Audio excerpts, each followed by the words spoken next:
among other things, and I am excited to be here at Toadstool Books in New Hampshire. And today I'll be talking about the book, how it was made, and all the other really cool things I do. And what's really fun is Kitra is not only a cool YA space adventure, but it is illustrated in some of its key scenes, and the illustrator is here today too, so she will be able to answer questions. And tomorrow she's going to be one of the guests both on our The Journey show and at the National Science Fiction Convention, where you can see all of us doodling for fun and nonprofit. So we hope we'll see you all there. So how would you like to kick things off, Toadstool? If you wanted to, I guess, talk about the book itself and like your journey to it and creating it, that'd be great. So all of you out there are like me, stuck inside your house or otherwise having to deal with the raging pandemic that is a major feature of 2020. And when I made Kitra, I did not expect this book to be thematically appropriate, but it is. So Kitra is the story of a young woman who ends up procuring a starship because she wants to go to the stars like her mother, who is an ambassador. And she gets several of her friends together. She uses all of her inheritance and they buy an old salvage Navy spaceship, whereupon they head off into space to go on their first exploration. What they don't expect to happen is the ship puts itself into hyperspace and sends them off on a week-long jaunt to who knows where. And it is now up to them 10 light years from home to find out how to get back. And it's a story of isolation. We all know what that's like. A bunch of people stuck on a spaceship having to deal with their personalities and life impending danger. But it's all about teamwork and ultimately hope. And because of that, this book has really resonated with people. It was featured on the fantasy subreddit last month. And it's just been a really nice, positive read. A lot of YA tends toward the dystopian. I wanted to make something that would cheer people up. And it's also the first in a series. So if you enjoy the adventures of Kitra, then you can look forward to more of them. I'm already a third of the way through book 2 in the series, which should come out next year. So Kitra is a lot of fun for a lot of reasons. I can tell you some of the things that people like about it. It's got a very diverse cast. Kitra herself is a woman of color. She's actually a queer protagonist of color. There's not too many of those today, although we're probably getting more given how the landscape is shifting. And the entire crew is diverse and interesting and brings their own backgrounds to the fun. There are also a wide range of specialties, from engineers to programmers to navigators. There is one very cool alien on the ship. And by the way, if you decide to get Kitra from Toadstool, and I hope you do, because otherwise why are you here, you will get a very cool book plate starring one of the characters of the book, signed by both me and the illustrator. So if that isn't any reason to reach for your pocketbook, I don't know what is. So I would love to get some questions from the audience to direct where I go next. I'd be happy to tell you how the book came about and what other projects I'm working on. I run Journey Press. I'm also a time traveler. You may notice the sign. And that's possibly the thing that I'm most famous for. I've gotten 3 Hugo nominations for that and a Serling Award and recently a Space Cowboy. So either audience or Toadstool, what would you like me to talk about next? Well, Cecil, if you have any questions, there is a chat option if you're not able to use a microphone. You just have your mouse over the bottom and there should be an option to hit chat and you'll see a window over there. So just type in your questions over there and I'll relay them to him if you can't see them, all right? Otherwise, I guess, why don't we ask about your time traveling?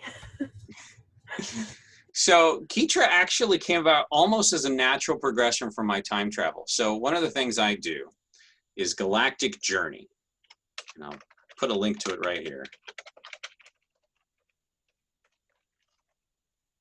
So Galactic Journey is a time machine to 55 years ago where I and about 20 other people live in the past, 55 years ago to the day, living day by day. So right now it is August 20th, 1965. The Watts riots have just concluded. Vietnam is heating up. The Great Society, LBJ's project to help the poor and the disenfranchised in this country, is growing at rapid rates. They've just passed the Voting Rights Act, and it's just been signed into law. It's a very exciting, very turbulent time to be alive. And we at Galactic Journey cover all the science fiction of the time, the movies that come out, the books, the magazines, but we also have a fashion columnist. We cover music, politics, kooky stuff, drugs that are currently legal, like acid. And it's just really cool. And a few years ago, we got nominated for the Hugo, which is like the Oscars of science fiction. And we have now been nominated for the Hugo years in a row. And we also got the Serling Award, which is Rod Serling Memorial Foundation gave us it for our coverage of the Twilight Zone when we covered it a few years ago. So that's really exciting because we get to live in that mindset. And the way Kitra came about was, back in the 20th century, they had a category of science fiction called juveniles. They didn't have young adult yet. And juveniles were science fiction to be consumed by younger people. They could still be enjoyed by adults, and many were. And people like Robert Heinlein and Andre Norton were writing these great space adventures that were the gateway for people to get into science fiction. And in the last 30 years or so, space has become kind of uncool when it comes to YA. YA tends to deal more with magic or dystopia or some, or a global pandemic or something usually Earth-based and often not pleasant. And I decided that's not what I wanted to read. I mean, I enjoy Harry Potter, I enjoyed Hunger Games, but I wanted to read stuff like what I was doing. But I wanted stories that didn't just star, young white dudes. I wanted more diversity and more interesting and better science. Someone recently described my work as a lot like Edmund Hamilton's work from the 30s and 40s, which is high praise, but with good science. So Kitra was the result. Kitra is a book that is designed to evoke the positiveness and the spirit of adventure of 20th century juveniles, while being definitely made for a 21st century young audience. And I have the advantage that in-house we have a young adult who I will introduce you to now. And she was one of the main people I wrote the book for. And here she comes. So this diminutive person, who is more talented and famous than I am, is Serling Marcus. And she did the illustrations, including the cute little picture on this. So, Lorelei, tell us how you got involved in our project. Well, I know that he mentioned that he wanted to have that juvenile feel, and something that I like to read a lot of older books. And something that I notice in a lot of older books, but not so much modern books, is there will be a lot of illustrations. And so I think from the get-go, one of the things that you wanted as part of your book was illustrations within it. And as I am a professional artist, it worked out. So he asked me to do some of the all of the internal illustrations for Kitra, and went through some phases of like what medium should we use, what materials, and how should the characters look. And ultimately we ended up doing 5 internal illustrations in a pencil and graphite medium. And I'm proud of the work, and I think it was a really fun project to work on, and I'm excited to do the images for Sirena too. Sirena is the next book in the series. There's ultimately going to be probably 10. God willing, we live so long. And yeah, at some point we'll probably come out with art books for it, and maybe we'll turn it into a TV show or a movie, because it's the kind of property that would do that kind of thing. So yeah, it was a really fun experience. I actually have a doodle I was working on of Kitra, if you want to see it. Sure, let's see it.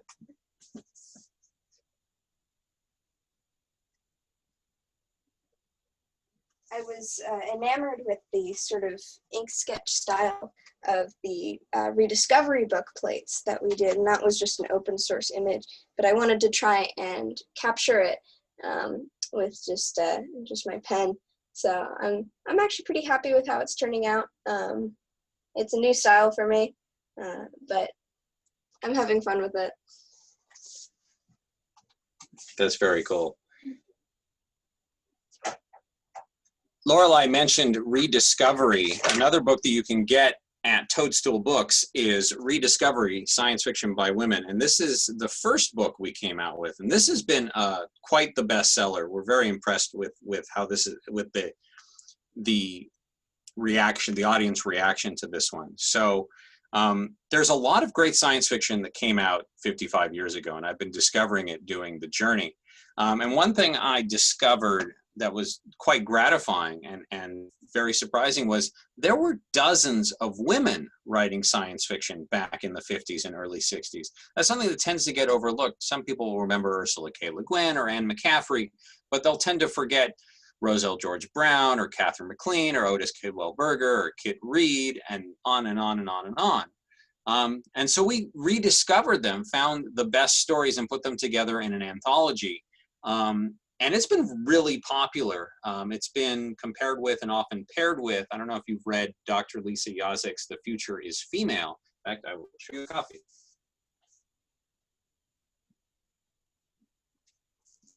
So this book came out the year before ours, and it was really the first in a long time of this kind of book, where it was an anthology of women's science fiction. This one goes over a broader range with fewer titles per era, but it's a nice sort of starter into just understanding the whole era. And she's written a bunch of other books more in depth. She actually teaches science fiction at Georgia Tech, and she's amazing. We've done a couple of shows together.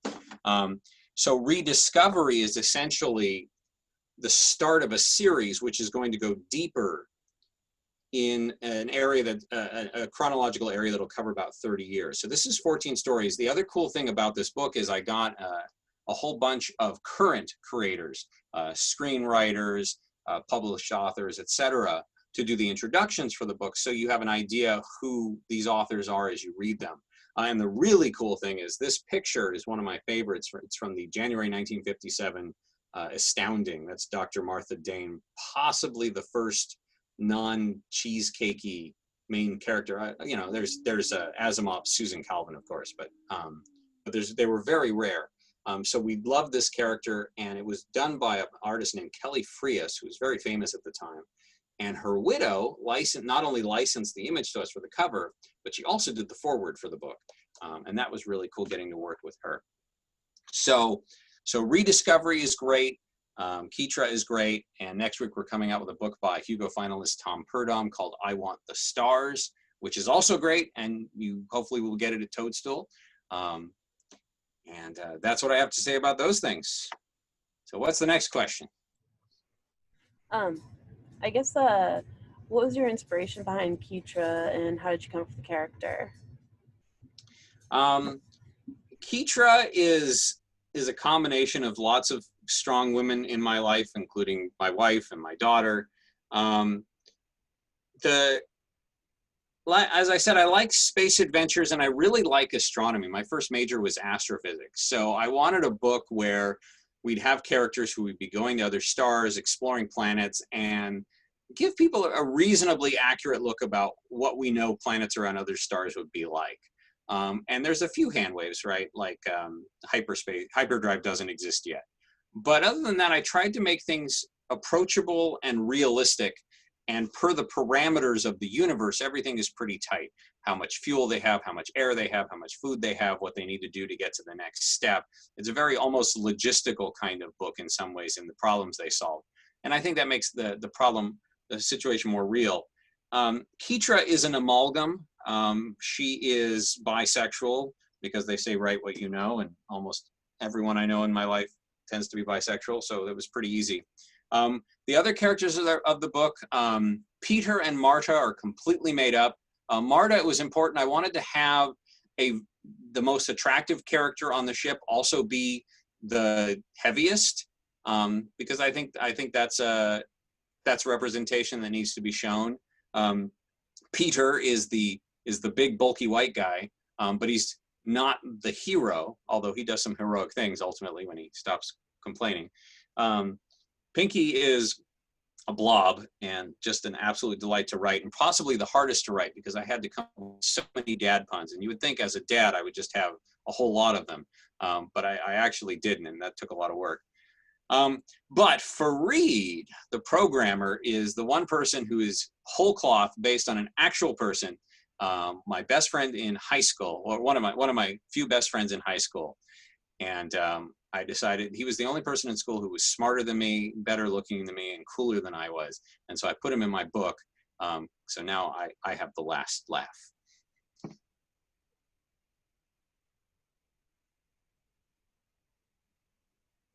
And this is me waiting for anything else you might want to know.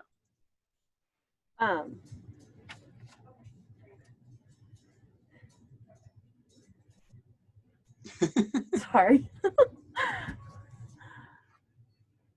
I guess I'm just used to the audience asking actual questions and whatnot, so I apologize. That's okay. Sometimes people are quiet. Yes, including me.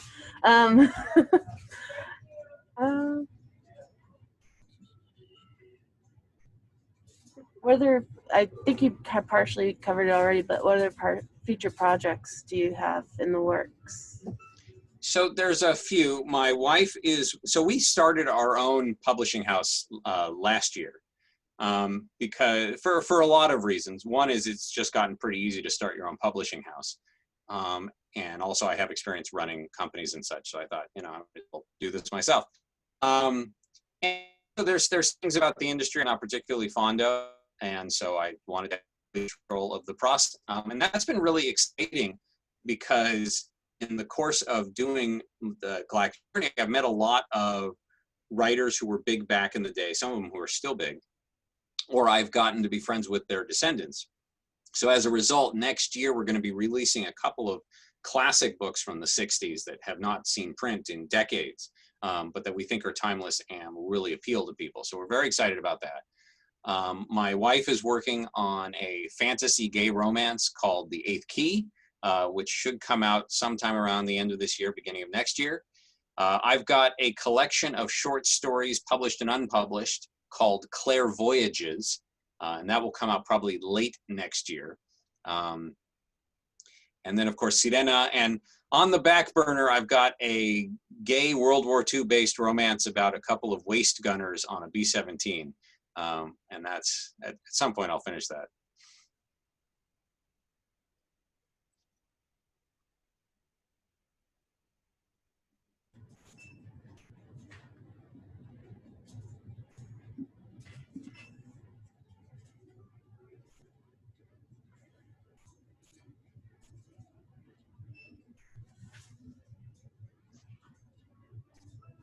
Sorry, somebody was asking a question in the store.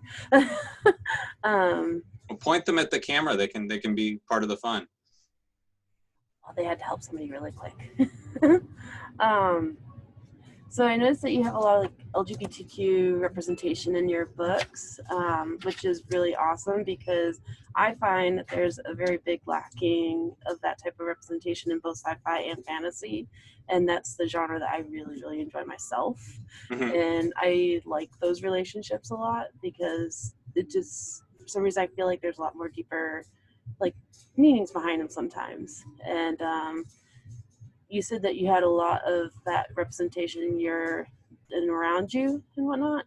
Like you said that you know a lot of people, and is that part of what inspired you to include all of that into your books? Oh, absolutely. And also Kitra takes place several hundred years from now, and I like to think science fiction can be aspirational as well as predictive. And so in my future, gender, sexual preference, these are non-issues. They simply are. And it's really freeing to be able to write that way because you don't have to worry about love triangles anymore. You can have love pentagons. And I'm not saying that the Kitra is strictly a romance, although I am at heart a romance writer. So there is definitely some romance in the book, and there will be a romantic thread that goes throughout the series. But it was really nice not having to say, well, Kitra is a woman, and therefore she will only be attracted to men, and these are the only dynamics that can happen. Indeed, so Kitra and Marta used to be girlfriend and girlfriend, and they aren't anymore at the start of the book, but they are put together on a ship this close to death, terrified, and there is a little bit of sparks. And I originally didn't even plan that to happen, but I had them in the same room, in the same scene, and they just sort of wrote it themselves because that's what happens. It's human nature. And it was really neat being able to write these kinds of things without having to worry about traditional gender roles or relationship roles or things that are expected, just people living in a place and being themselves.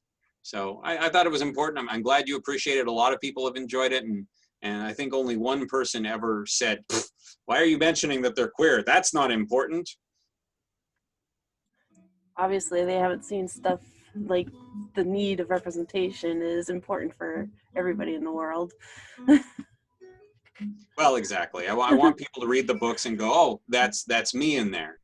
I think my favorite, everybody has different people that they like in the book. I've had a couple of people say they identify most with Fareedh.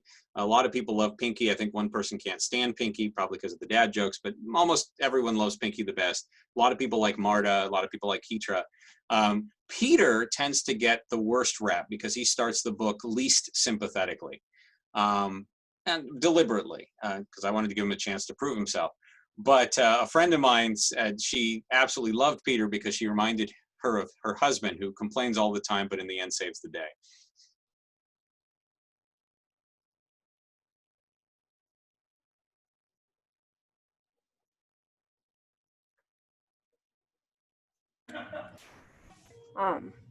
I can't think of anything off the top of my head right away. Is there anything else you'd want to talk about with your books or anything else that's going on? Well, for everyone who's coming, and I assume this show's probably going to replay at some point, you'll have it on your Facebook page. So this will end up in posterity for people to enjoy over through the ages. So thanks to the live studio audience that has come, but also to the audience that will be here. And I hope you enjoy Toadstool books because they're a really cool store, and there's 3 of them. But if you happen to be around tomorrow, Saturday, August 22nd, we are doing the Journey Show, which is our bi-weekly broadcast from the past. It is essentially like a TV show set 55 years ago. And we've had just some amazing guests, and this week is no exception. We're going to have a doodling episode where our all-star cast will be drawing pictures inspired by things from the 60s. And we have Hugo finalist cover artist Alyssa Winans coming. We have a bunch of other, Jimmy Purcell, Kathleen Abelos, Andy Ducleth, and of course Lorelei will be there. So we have a lot of really cool talent. And not only that, but that night, if you can go, I understand it's a free event, the National Science Fiction Convention, 5 hours after our event, is going to do essentially the same event, but at the National Science Fiction Convention, and we'll be drawing totally different pictures for you to enjoy. So those are 2 things that I think you will enjoy. So between the Journey Show and Galactic Journey, you have a lot of reading, but I hope you will support Toadstool because our independent bookstores are the lifeblood of our literary nation. I've been very gratified to see that despite COVID, the last 5 months have seen a lot of bookstores carrying on pretty well. There's been a lot of community support, and Journey Press has committed to working with bookstores as our priority. We're available anywhere, but we prefer it if you buy us from a bookstore, and especially from Toadstool. And like I said, if you buy from Toadstool, you will get one of these cool book plates signed and with a character from the book. And we have special ones for Rediscovery too. And that's what I got. I think that's pretty good. All right. So yeah, thank you very much for even like considering us and everything. So Of course. That's pretty awesome. And we are definitely going to be putting a recording up on Facebook, and we'll load it on YouTube to provide it for people to watch as well. So fantastic. Well, thank you so much for having me. It was a pleasure. Nice meeting you too.